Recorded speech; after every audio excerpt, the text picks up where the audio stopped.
truly doing something for the greater good. When we start to examine, the raw foundation of which our minds attempt to dictate our freedom, we can start to see that the raw foundation of which the mind attempts to dictate our freedom is based essentially on a few different principles. One being judgment. As long as our minds can inflict judgment, it essentially creates a playing field of which there is now a level of essentially quite a level. And within this level, we either feel like we're above it or below it. And that's basically it. As long as we're judging, it's either we fit in to the mellow zone, of which we just kind of hide away and don't get judged, but essentially don't go above the line and you don't get judged. Fall below the line, you'll get judged. So it's like there's like a mellow zone, and as long as we all mingle within it, none of us will be essentially judged.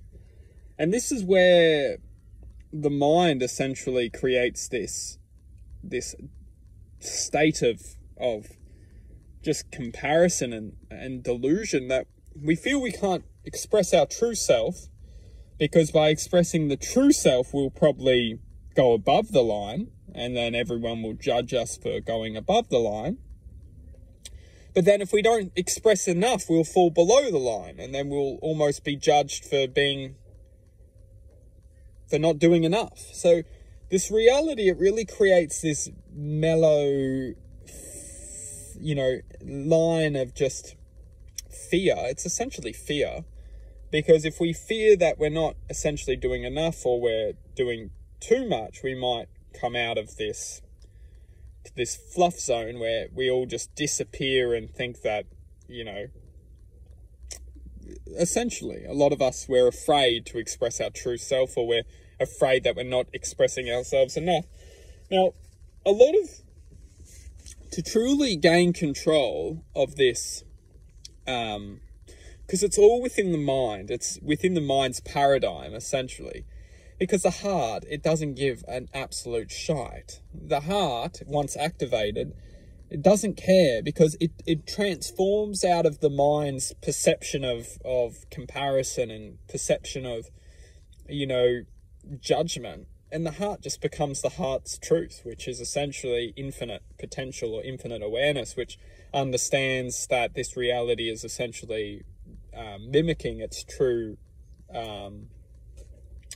expression, because the true expression of the heart is connected to infinite possibility or infinite awareness. So the expression of the heart doesn't worry about these things, and that's why the mind has essentially been created to create the worry. Because if we were just expressions of the heart, we wouldn't fall into these or succumb to these energetical barriers, you could say, of modern day society. So the expression of the mind's job is to essentially create limitation and create barriers for perception to be stuck in, for us then to be essentially used as an untrue nature, as an expression of untrue vibration, you could say, because the true expression of the heart would naturally connect to its true nature. But when you can take something that's true in nature but disclose it within a false identity, you can essentially use that vibration to your own willing, as it's essentially lost to its compatibility. So the code is essentially back to the heart. However we get back to the heart is how we will essentially free from any attachment or any untrue values